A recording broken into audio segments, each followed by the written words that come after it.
Hello, Richard Best, Our Best Workshop. Of late, we've been building some wooden boxes with box joints.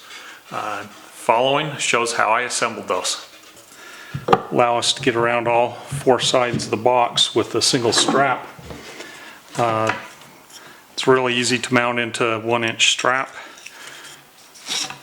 like so. It goes around the corner.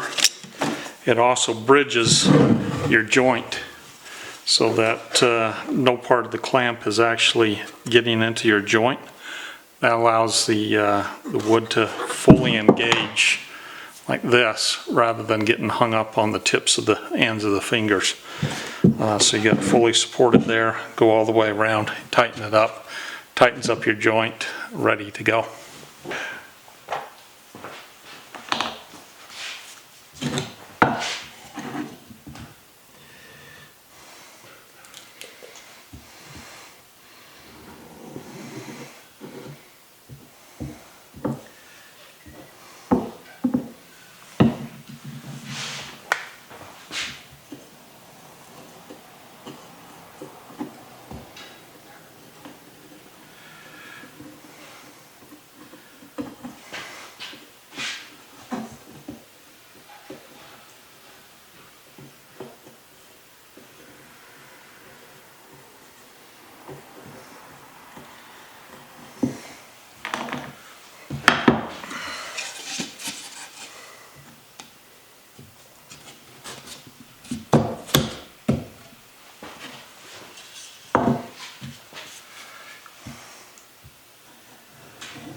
to go.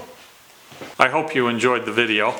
If you're interested in making your own wooden boxes, you'll find strap clamps very handy. You can either go out and try and find some on your own, or I did make these corner clamps myself, print them on a 3D printer. If you're interested in the model, let me know in the comments below. I'll figure out how to get those posted so that you can download that model. Some assembled boxes. Thanks for watching.